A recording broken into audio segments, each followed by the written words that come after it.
Setelah kematian, apakah jiwa langsung pergi ke surga atau menunggu penghakiman? Pernahkah Anda bertanya-tanya apa yang terjadi ketika kita meninggal? Maksud saya, sungguh, kita semua tahu bahwa kita tidak akan keluar dari hidup ini dalam keadaan hidup, bukan? Pertanyaannya adalah, apa yang terjadi setelah itu? Apakah ada kehidupan setelah kematian? Apakah kita sekedar lenyap dan tidak ada lagi? Ataukah ada sesuatu yang lebih? Banyak orang memiliki teori dan keyakinan masing-masing, tetapi hari ini, mari kita masuk ke inti dari apa yang Alkitab katakan tentang kehidupan setelah kematian. Ada begitu banyak pendapat tentang hal ini. Ada yang berpikir bahwa jiwa kita lenyap begitu saja. Ada pula yang percaya pada reinkarnasi atau bahwa kita mendapat kesempatan hidup yang lain. Namun, jika Anda pernah membaca Alkitab, Anda tahu bahwa Alkitab melukiskan gambaran yang sangat berbeda. Menurut ajaran Kristen, setelah kita mati, jiwa kita akan menghadapi salah satu dari dua masa depan yang sangat jelas. Kita akan langsung pergi ke surga atau menunggu penghakiman terakhir. Tetapi inilah pertanyaannya. Apa yang sebenarnya terjadi ketika kita mati? Apakah kita langsung masuk ke surga atau harus menunggu hari penghakiman? Apakah ada masa di antara di mana jiwa kita beristirahat atau menderita? Bagaimana dengan penghakiman itu sendiri? Jika Anda pernah menanyakan pertanyaan-pertanyaan ini, Anda berada di tempat yang tepat. Dalam beberapa menit ke depan, saya akan membawa Anda menelusuri jawaban Alkitab atas pertanyaan yang pada akhirnya harus kita hadapi semua, entah kita mau atau tidak. Kita semua ingin percaya bahwa kematian bukanlah akhir. Kebanyakan dari kita berharap ada sesuatu yang menanti setelah hidup ini, entah itu tempat damai dan sukacita atau sesuatu yang lain. Dan bagi orang Kristen, harapan itu berakar pada kenyataan bahwa kematian bukanlah bab terakhir. Namun ini bukan hanya soal berharap, ini tentang mengetahui. Kita ingin memahami apa yang terjadi pada saat kita mengembuskan napas terakhir. Apakah kita langsung pergi ke surga? Apakah kita menunggu penghakiman? Apakah ada masa perhentian? Atau adakah hal lain yang perlu kita ketahui? Dalam pesan ini, kita akan menjelajahi jawaban atas pertanyaan-pertanyaan tersebut. Kita akan melihat ajaran Yesus, perkataan para rasul, dan janji-janji terakhir dari Allah tentang nasib jiwa kita. Saya ingin Anda pergi dari sini dengan keyakinan penuh, tanpa keraguan sedikit pun tentang apa yang terjadi setelah kematian. Karena ini bukan sekedar perdebatan teologis, ini menyangkut kekekalan Anda. Jadi, duduklah dan bersiaplah untuk menyelami kebenaran. Apa yang terjadi ketika kita mati? Mari kita cari tahu. Bagian pertama, memahami pandangan Kristen tentang kematian dan kehidupan setelahnya. Mari kita langsung ke intinya. Apa sebenarnya yang diajarkan kekristenan tentang kematian dan kehidupan setelah kematian? Jawabannya sederhana, namun penuh kuasa. Kematian bukanlah akhir. Bahkan, kematian hanyalah sebuah pintu. Namun, pintu itu menuju kemana? Jika Anda pernah membuka Alkitab, Anda mungkin pernah mendengar tentang hidup yang kekal. Ini bukan gagasan yang samar, melainkan sebuah janji yang nyata. Bagi orang Kristen, kematian bukanlah berhentinya kehidupan, melainkan sebuah peralihan menuju sesuatu yang jauh lebih besar. Sesuatu yang bahkan tidak sepenuhnya dapat kita pahami dengan pikiran manusia yang terbatas. Yesus, Anak Allah, menawarkan kepada kita hidup yang kekal. Ia menjanjikan bahwa kematian bukanlah akhir. Ketika kita mengikut Dia, kita menerima warisan masa depan yang jauh lebih baik daripada apapun yang bisa kita alami di dunia ini. Namun, dan ini sangat penting, Alkitab juga mengajarkan bahwa masa depan kekal kita ditentukan oleh bagaimana kita merespons Kristus. Ini bukan sesuatu yang otomatis. Ini bukan tentang perbuatan baik atau sekedar menjadi orang yang baik. Ini tentang satu hal, yaitu iman kepada Yesus Kristus.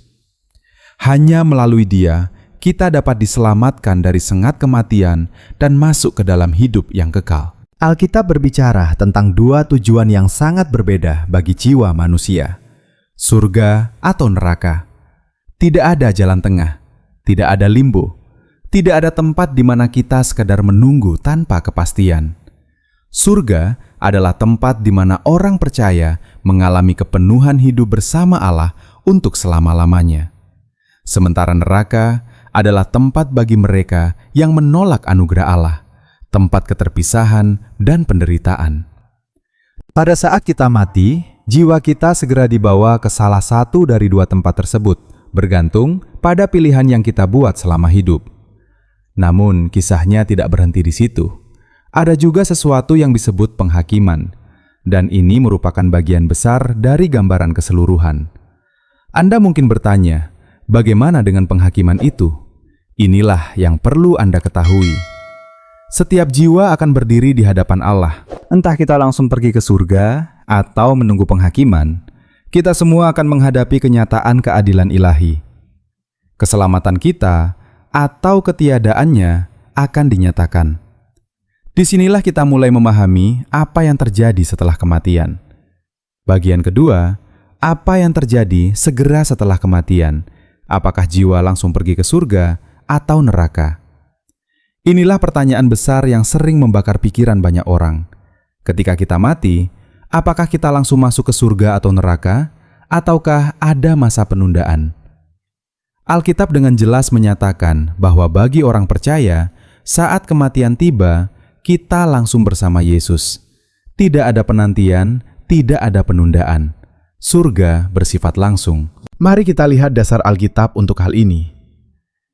Dalam Lukas 23, kita menemukan kisah dua penjahat yang disalibkan bersama Yesus. Yang satu mengejek Yesus, sementara yang lain mengakui ketidakbersalahannya dan memohon belas kasihan. Lalu, apa yang Yesus katakan kepadanya?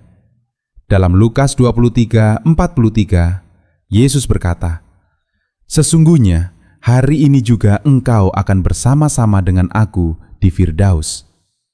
Hari ini, bukan besok, bukan nanti, bukan setelah ribuan tahun. Pada hari yang sama ketika orang itu meninggal, ia langsung bersama Yesus di Firdaus. Inilah gambaran yang jelas tentang apa yang terjadi pada orang percaya. Ketika kita mati dan telah menaruh iman kita kepada Kristus, kita langsung pergi ke surga. Ini sangat berbeda jika kita membandingkannya dengan kisah orang kaya dan Lazarus dalam Lukas 16:19-31. Di sana, Yesus menceritakan perbedaan yang sangat tajam antara dua orang setelah kematian mereka. Lazarus, seorang pengemis miskin, dibawa ke sisi Abraham, sebuah tempat penghiburan dan damai. Namun orang kaya itu mendapati dirinya berada di tempat penderitaan, terpisah dari Allah dan memohon belas kasihan. Tidak ada kesempatan kedua setelah kematian. Orang kaya itu tidak dapat mengubah nasibnya. Ia tidak bisa mengajukan pembelaan atau membuat keputusan baru di saat terakhir. Keadaannya telah ditetapkan. Dari kisah ini, Alkitab mengajarkan bahwa setelah kita mati, jiwa kita langsung dibawa ke tujuan kekal kita, entah itu surga atau neraka. Bagi orang percaya, ini adalah peralihan yang mulia dan seketika untuk bersama Yesus. Bagi mereka yang tersesat, ini adalah keterpisahan langsung dari Allah di tempat penderitaan.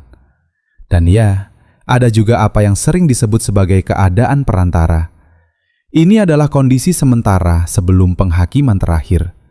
Namun bagi orang percaya, bahkan keadaan ini bukanlah sesuatu yang perlu ditakuti.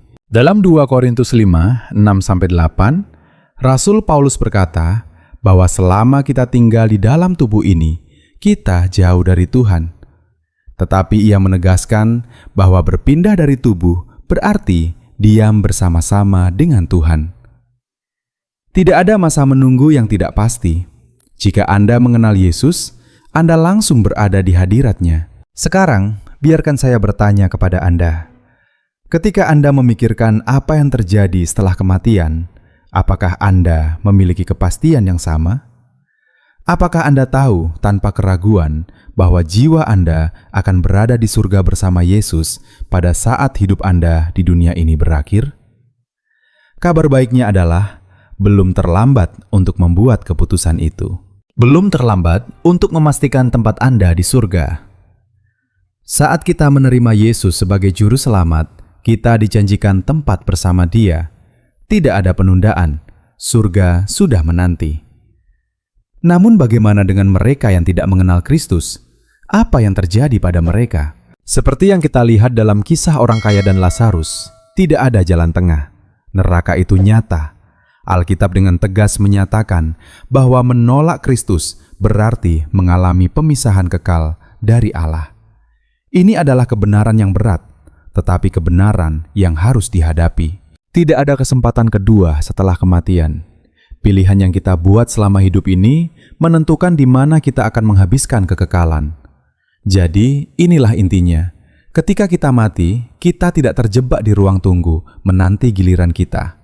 Kita langsung pergi ke tujuan kekal kita, entah ke hadirat Allah di surga atau ke tempat keterpisahan di neraka. Dan pilihan itu ada di tangan kita, di sini dan sekarang. Apa yang akan Anda pilih? Bagian ketiga, keadaan jiwa sebelum penghakiman, yang sering disebut sebagai keadaan perantara. Sekarang mari kita membahas topik yang sering menimbulkan kebingungan. Setelah kematian, baik orang percaya maupun orang yang tidak percaya tidak melayang-layang tanpa tujuan di suatu tempat yang samar. Ada satu masa sebelum penghakiman terakhir di mana jiwa berada di tempat damai atau penderitaan sambil menantikan apa yang akan terjadi selanjutnya. Alkitab menyebutnya sebagai keadaan perantara, dan ini sangat penting untuk dipahami. Pertama-tama, mari kita perjelas satu hal bagi orang percaya. Keadaan perantara ini bukanlah hukuman. Ini adalah masa perhentian. Dalam Filipi 1:23, Paulus berkata bahwa ia terhimpit dari dua sisi. Ia ingin pergi dan diam bersama Kristus. Karena itu jauh lebih baik. Paulus tidak takut menghadapi kematian karena ia tahu dengan pasti apa yang akan terjadi. Berpindah dari tubuh berarti bersama dengan Tuhan. Inilah keindahan hidup di dalam Kristus. Ketika orang percaya meninggal, mereka langsung masuk ke dalam hadirat Allah. Dalam Lukas 16:19-31, ketika Yesus menceritakan kisah orang kaya dan Lazarus, kita melihat Lazarus dibawa oleh para malaikat ke sisi Abraham, sebuah tempat perhentian dan damai. Lazarus tidak berada dalam keadaan menunggu yang tidak pasti sambil menanti penghakiman terakhir. Ia sudah berada di tempat penghiburan di hadirat Allah. Inilah upah sementara bagi mereka yang mengenal Yesus. Namun kita juga harus jujur dan melihat sisi lainnya.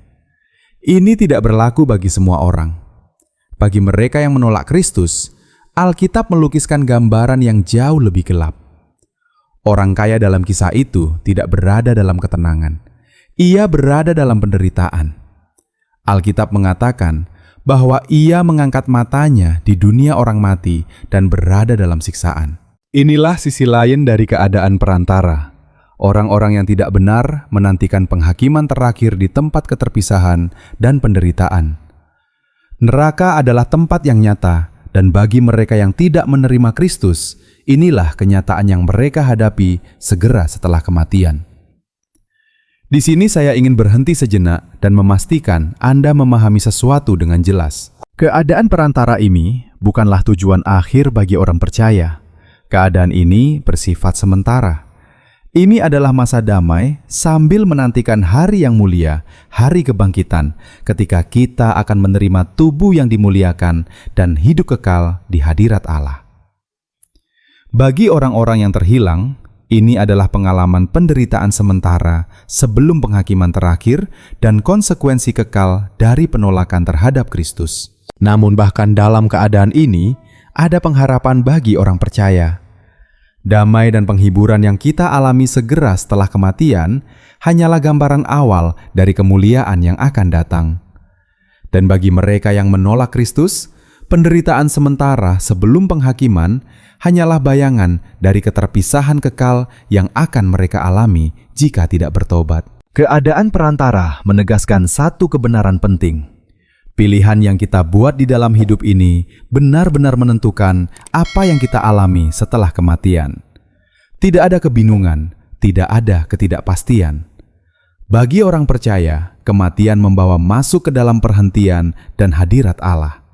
Bagi mereka yang menolak Kristus, kematian membawa masuk ke dalam penderitaan dan keterpisahan dari Allah, sambil menantikan penghakiman terakhir yang akan mengukuhkan nasib kekal mereka. Bagian keempat, rujukan Alkitab tentang hari penghakiman dan maknanya. Sekarang, mari kita masuk ke inti persoalannya, yaitu hari penghakiman. Inilah momen yang akan dihadapi setiap orang, baik orang percaya maupun yang tidak percaya. Anda mungkin bertanya-tanya, mengapa masih diperlukan penghakiman jika setelah mati, jiwa sudah berada di surga atau neraka? Jawabannya dijelaskan dengan jelas dalam Alkitab. Akan ada satu penghakiman terakhir bagi semua orang. Dalam Wahyu 20:11-15, Alkitab berbicara tentang tahta putih yang besar. Orang-orang mati, besar dan kecil, berdiri di hadapan Allah. Kitab-kitab dibuka, dan orang-orang mati dihakimi berdasarkan apa yang telah mereka perbuat. Inilah perhitungan terakhir. Tidak ada seorang pun yang luput. Semua akan menghadapinya. Hal ini sangat penting untuk dipahami oleh orang percaya. Penghakiman ini bukanlah tentang apakah kita masuk surga atau tidak. Perlu ditegaskan kembali, penghakiman bagi orang percaya bukan untuk menentukan keselamatan. Yesus sudah memastikan keselamatan itu melalui salib. Bagi orang percaya, penghakiman adalah tentang upah, bukan hukuman. Dalam 2 Korintus 5:10, Paulus berkata bahwa kita semua harus menghadap tahta pengadilan Kristus supaya setiap orang memperoleh apa yang patut diterimanya sesuai dengan apa yang dilakukannya selama hidup di dalam tubuh ini, baik ataupun jahat. Penghakiman ini berkaitan dengan ganjaran atas kesetiaan kita kepada Allah. Keselamatan kita aman di dalam Kristus, tetapi cara kita hidup tetap memiliki arti. Apakah kita hidup sesuai dengan iman kita? Apakah kita mengasihi sesama? Apakah kita memberitakan Injil? Hal-hal inilah yang akan dinilai. Tujuan kekal kita sudah ditetapkan di dalam Yesus, tetapi upah yang kita terima akan bergantung pada ketaatan kita kepadanya selama hidup di dunia. Sebaliknya, bagi mereka yang menolak Kristus, penghakiman bukanlah tentang upah.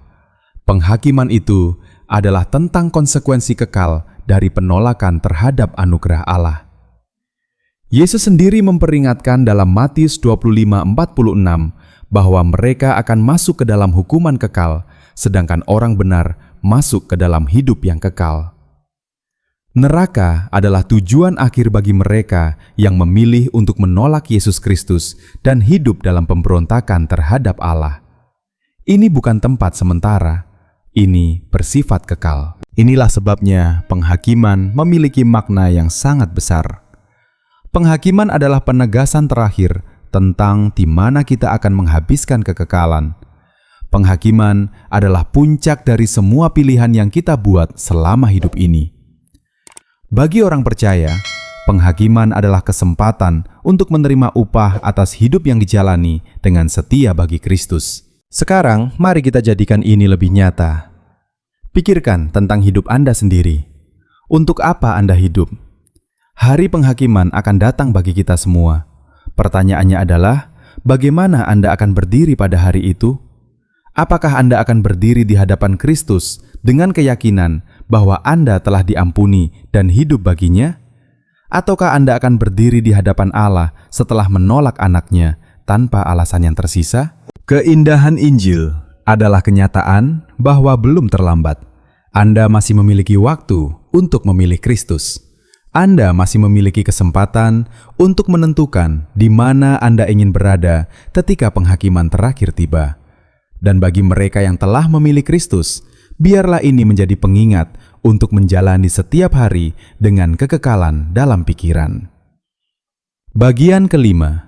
Apakah jiwa menunggu penghakiman atau langsung berada di surga? Sekarang kita masuk ke pembahasan yang sering menimbulkan banyak perdebatan. Apakah setelah kematian, jiwa harus menunggu penghakiman, ataukah langsung masuk ke surga? Mari kita membahasnya langsung berdasarkan Alkitab. Jika Anda dibesarkan dalam lingkungan gereja atau pernah mendengar berbagai pandangan teologi, mungkin Anda pernah mendengar gagasan bahwa setelah mati, jiwa tidur sampai hari kebangkitan dan penghakiman terakhir. Pandangan ini sering disebut sebagai tidur jiwa. Ada pula pandangan lain yang menyatakan bahwa begitu seseorang mati, ia langsung masuk ke surga atau neraka tanpa penantian apapun.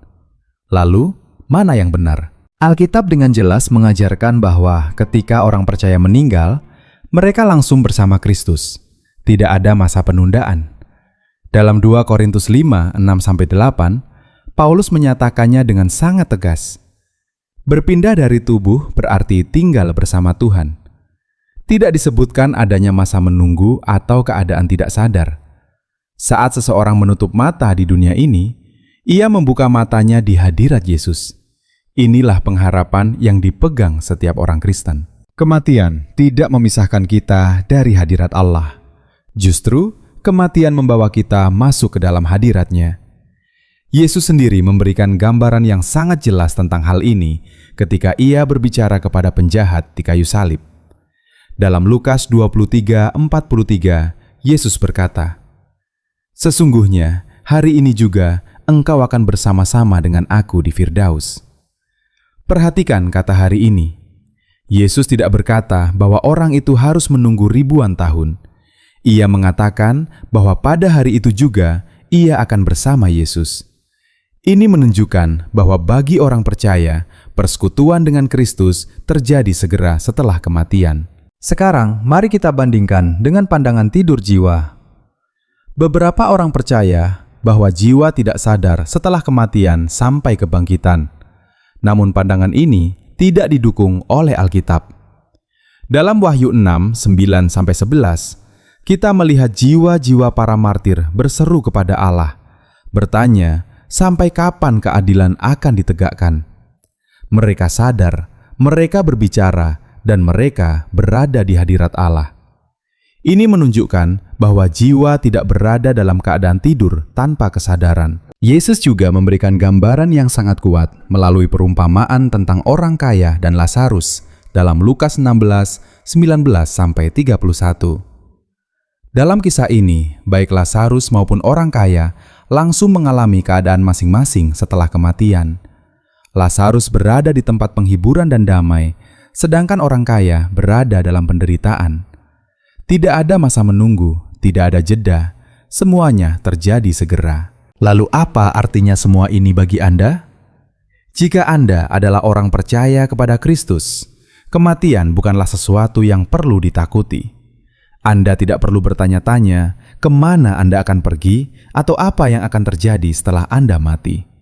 Anda akan bersama Yesus. Tidak ada ruang tunggu, tidak ada ketidakpastian. Saat hidup di dunia ini berakhir, hidup di hadirat Tuhan dimulai. Namun jika Anda belum berada di dalam Kristus, ini adalah panggilan yang sangat serius. Tidak ada kesempatan kedua setelah kematian. Neraka bukanlah tempat menunggu di mana seseorang masih bisa mengubah keputusan. Pilihan yang Anda buat sekarang menentukan tujuan kekal Anda. Tidak ada penundaan dan tidak ada kesempatan tambahan setelah kematian. Inilah kesimpulannya. Jiwa tidak menunggu dalam keadaan tidak pasti. Setelah kematian, setiap orang langsung menuju tujuan kekalnya. Bagi orang percaya, itu berarti bersama Kristus di surga. Bagi mereka yang menolak Kristus, itu berarti keterpisahan kekal dari Allah. Pilihan itu ada pada kita saat ini, selama kita masih hidup. Bagian ke-6, surga sebagai tujuan akhir bagi orang benar. Sekarang mari kita berbicara tentang surga. Sebenarnya seperti apa surga itu? Karena surga bukan sekedar mimpi yang jauh atau gambaran samar. Surga adalah tempat yang nyata. Dan bagi mereka yang percaya kepada Yesus Kristus, surga adalah tujuan akhir yang pasti. Lalu, apa yang sebenarnya Alkitab katakan tentang surga? Dan mengapa hal ini begitu penting untuk dipahami?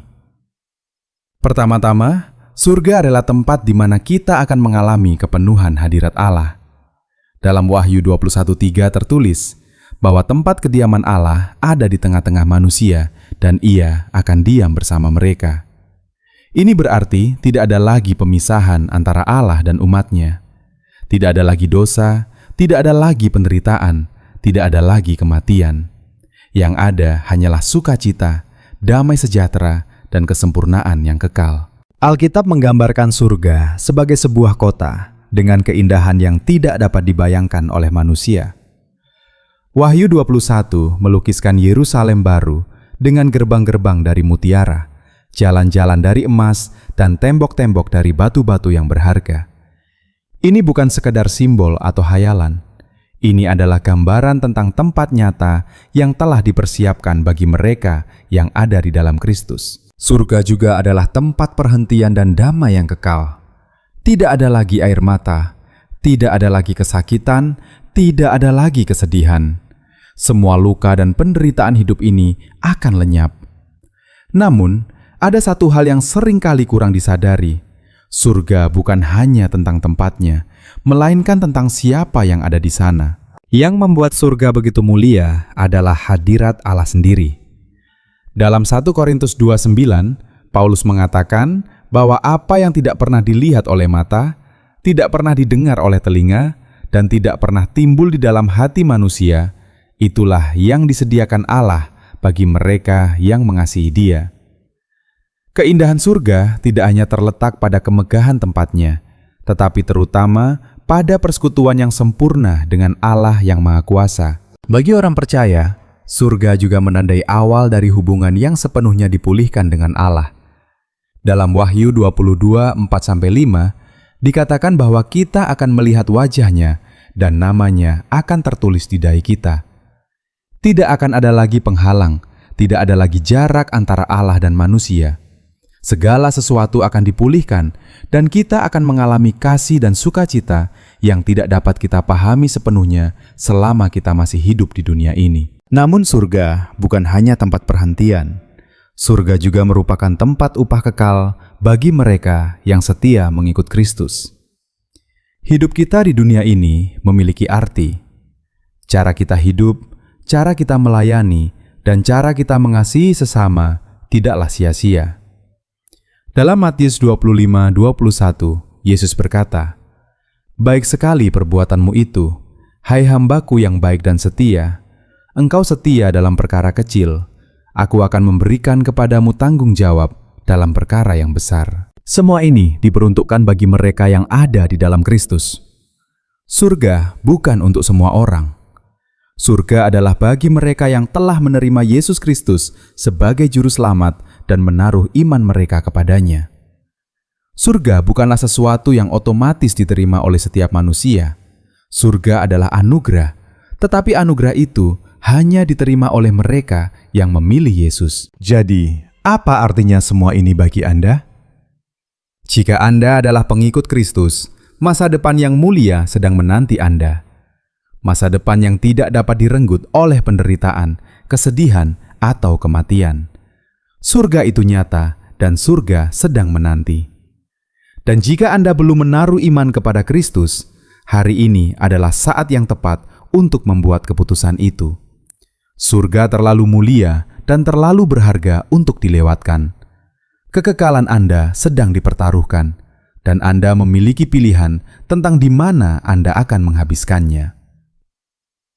Bagian ke-7, neraka sebagai konsekuensi kekal bagi orang yang tidak benar. Mari kita hadapi kenyataan ini dengan jujur. Neraka itu nyata. Neraka bukan mitos, bukan cerita simbolis, dan bukan sekedar metafora untuk keadaan buruk. Neraka adalah tempat yang nyata, dan bagi banyak orang, neraka akan menjadi kenyataan kekal mereka. Ini memang kebenaran yang sulit diterima, tetapi tidak bisa dihindari. Neraka adalah tujuan akhir bagi mereka yang menolak Yesus Kristus. Alkitab berbicara dengan sangat jelas tentang hal ini. Neraka digambarkan sebagai tempat keterpisahan kekal dari Allah, tempat penderitaan, dan tempat siksaan yang tidak berkesudahan. Dalam Markus 9:43, Yesus berkata bahwa lebih baik seseorang masuk ke dalam hidup dengan keadaan cacat daripada dengan dua tangan masuk ke neraka, ke dalam api yang tidak terpadamkan. Pernyataan ini menunjukkan keseriusan neraka. Ini bukan penderitaan sementara. Api itu tidak pernah padam. Rasa sakit, penderitaan, dan penyesalan tidak pernah berakhir. Namun neraka bukan hanya soal penderitaan fisik. Neraka terutama adalah soal keterpisahan. Keterpisahan dari Allah, dari kasih, dari kebaikan, dari terang, dan dari segala sesuatu yang baik. Dalam Matius 25:46, Yesus berkata bahwa orang-orang akan pergi kepada hukuman yang kekal, sedangkan orang benar kepada hidup yang kekal. Neraka adalah konsekuensi kekal dari penolakan terhadap anugerah Allah dan pilihan untuk hidup tanpa Dia. Perlu dipahami bahwa neraka pada awalnya tidak diciptakan untuk manusia. Dalam Matius 25:41, Yesus menjelaskan bahwa neraka disiapkan bagi iblis dan malaikat-malaikatnya. Namun karena dosa dan pemberontakan manusia, mereka yang menolak keselamatan dalam Kristus juga akan mengalami nasib ini. Menolak Yesus berarti memilih jalan menuju hukuman kekal. Inilah inti dari semuanya. Neraka itu nyata dan neraka itu kekal. Tidak ada jalan keluar setelah seseorang berada di sana. Tidak ada kesempatan kedua, tidak ada waktu untuk mengubah keputusan, dan tidak ada kemungkinan untuk melarikan diri. Karena itulah, keputusan untuk mengikut Kristus menjadi begitu mendesak. Jika Anda mendengar pesan ini dan belum mengenal Yesus, jangan menunda. Kekekalan terlalu panjang dan taruhannya terlalu besar untuk dipertaruhkan. Neraka bukan risiko yang layak diambil. Keselamatan ditawarkan sekarang selama masih ada waktu.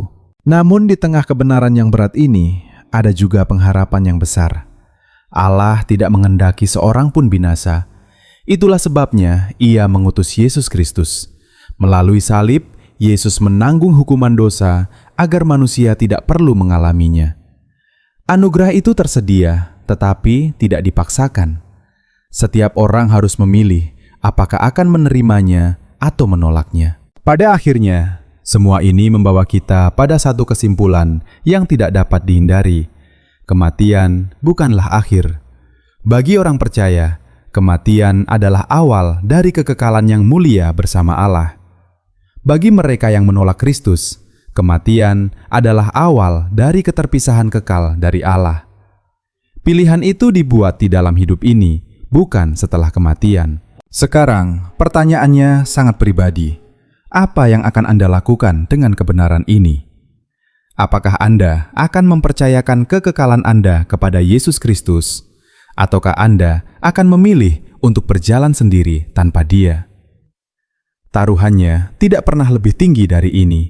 Pilihlah hidup, pilihlah Kristus, karena keputusan ini menentukan di mana Anda akan menghabiskan kekekalan.